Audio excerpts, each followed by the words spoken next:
Hey Alexa, order a hairbrush. Amazon's choice for hairbrush is Conair Hairbrush. It's $7.48 total including tax. Would you like to buy it? Hey Google, order a hairbrush. Okay, here's something from Walmart on Google Express. I can get Goody Detangle a hairbrush for $5.48. Would you like to order that?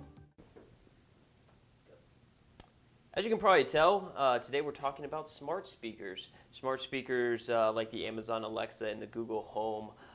We're one of the really hot selling items this holiday season. We've got John Eichman here to kind of talk a little bit about smart speakers and what some of that growth means for e-commerce and for consumers. So John, I know you have some facts for us. If you can give us a little bit of what we saw this holiday season and what these smart devices mean for consumers, that'd be great. Absolutely. Well, we saw a huge explosion in the smart speaker market. I'm sure you saw every news advertisement going into Black Friday. They were talking about Amazon slashing the price of all the Echo products. They launched a couple of different new Alexa-enabled products, from the Dot to the Screen, the Spot. I mean, they've got a huge market surge.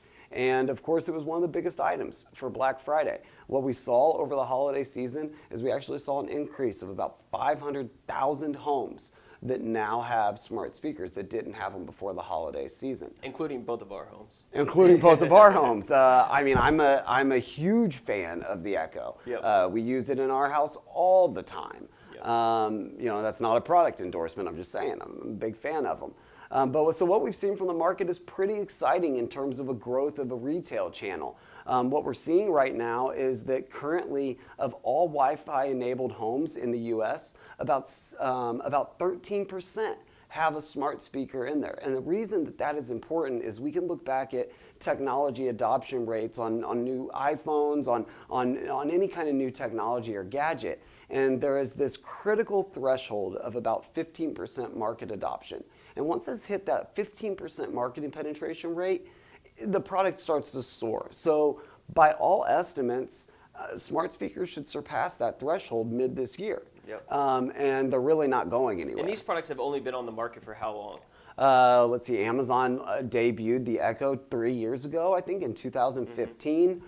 Google's just come in the market over the last year. And then we actually have a new player in the market coming up starting February 9th is when it's released, the Apple AirPod, or HomePod is Yep. what it's called. And you would imagine that most people with an Apple smartphone or an Apple TV are probably going to reinvest in an Apple, so you may see that increase. You would expect to very see quickly. that. You would expect to see that. Apple has a very dedicated user base, and in terms of the different voice programs that are out there, the Cortana and Alexa and Google's Assistant, Siri by far has the largest monthly active user base. Yep. It's what people are used to, and people that have Apple live and breathe and love Apple. So although they're a late player to the game, they may actually make a splash. I don't know. We'll Yep. have to see. But some other really things that are exciting as a retail channel, we talked about the critical threshold of the technology adoption, but what's more important is talking about how many people are actually ordering products from these devices. Currently, about 17% of all Amazon Prime users report ordering something from the Alexa devices. There are some fears keeping people away from this, worried about what the product is going to be, maybe worried that there's going to be a miscommunication between themselves and the device. There's some comfort levels that are being worked out. But 17% is nothing to shake a stick at when you're talking about all of Amazon Prime's market. And that number is expected to increase 23% over the next calendar year. Yep. So that really is just going to go up and rise. I really don't see the smart speaker market going away. And in terms of a retail channel, you really have to start thinking about how are you going to get your product placed on this? We always talk about being omni-channel, how you have to be everywhere to be successful. If you just have a website, you're not going to be successful. You need to be on social. You need to be on YouTube. You need to be on Instagram. You need to be on direct-to-consumer ordering. You need to have e-commerce set up. I mean, every channel that's available, you have to be going after, because in today's market, our consumers are complex. Yep. They want to order how they want to order, when they want to order, And to capture all of your potential, you really have to be in every channel. And right now, like you were saying, you have for the Amazon Alexa, in order to order products off of there, do you have to be on Amazon and have your products on Amazon in order to be ordered off of there? And same with Google, do you have to be on the Google Marketplace to get products? Right. Well, and that's a really interesting question. So they do have two separate marketplaces. Everyone that has sold on Amazon is familiar with Amazon's processes. To get featured, though, what we've found is to get featured on a voice. So let's say I say to it, hey, Alexa, order a hairbrush. Well, what's Alexa going to offer me back? What is the go-to product that she's going to offer up? Well, what she's going to offer up to me is going to be the Amazon Choice product for that category. And now Amazon Choice is something that's caught a couple of people, off guard. It's caught them by surprise. And the reason being is that Amazon Choice is a program where Amazon selects your product based on a secret formula, a secret criteria, and you can't apply for it. You can't petition for it. You can't ask how close you are to getting it. Mm-hmm. But we have figured out a couple of factors that you want to think about if you want to get your product featured as an Amazon Voice offering. Yep. And one of the things you want to do, the things you need to think about when trying to get featured as an Amazon Choice product is it comes down to positive product ratings, high sales volume, reasonable pricing for your product.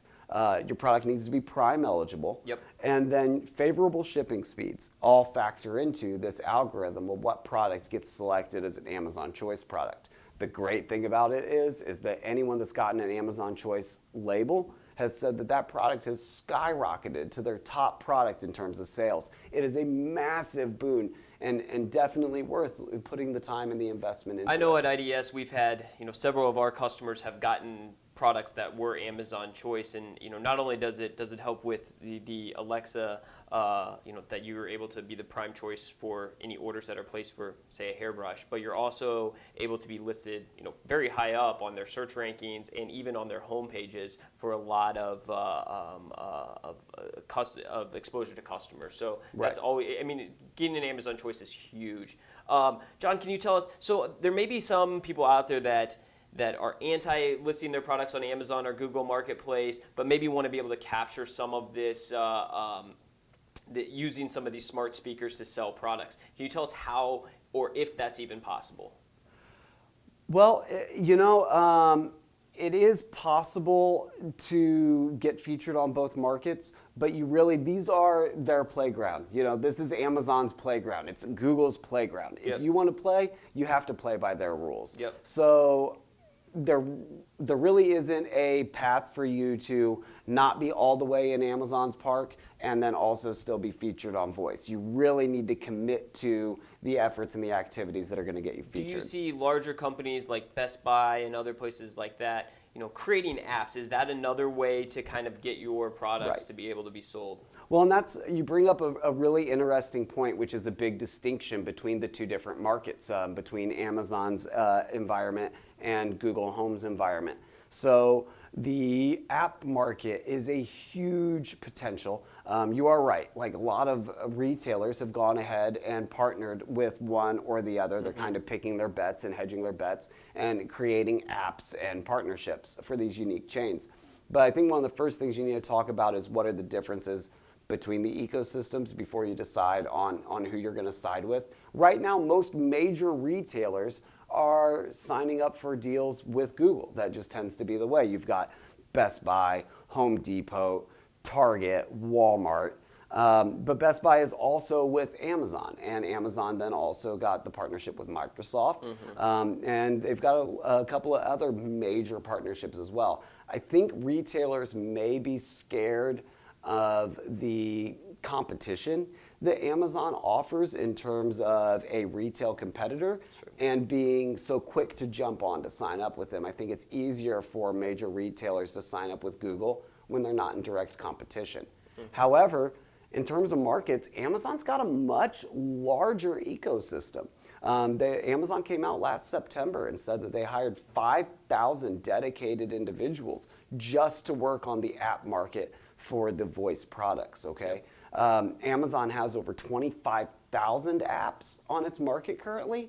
Comparatively to Google, Google's only got a market of about 458 apps. What do you think about, Apple's always been a leader in kind of the app marketplace and the app store. Do you see Apple coming into this and maybe being that player where they don't have a true marketplace like Amazon and Google, so maybe they could be a good alternative for people who want to sell products via a smart device but aren't on Amazon and aren't on Google Marketplace, but just through their own website? Right. And we're really still kind of in the dark on that. Yeah. It's hard to say, and I know a lot of the Apple fans out there are going to kick me for this, but Apple's kind of been lagging lately in terms of product adoption, in terms of really hitting the consumer expectation mark. I mean, the iPhone X, they just had to cut production this week.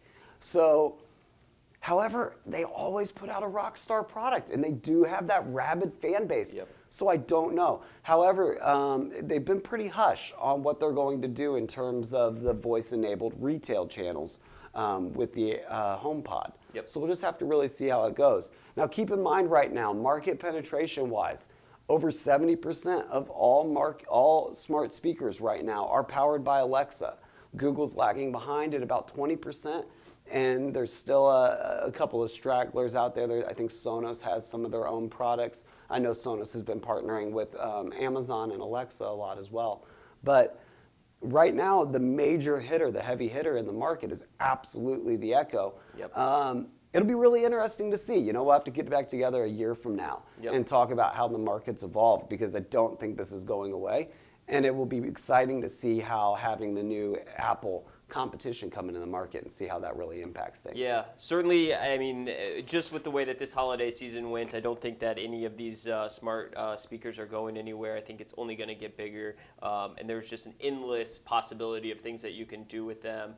Anything else you want to add before we kind of wrap this up? Right, absolutely. Well, as with anything, it's never going to be easy, right? So there are specific search engine optimization tricks and tactics that you should put into play when going after voice.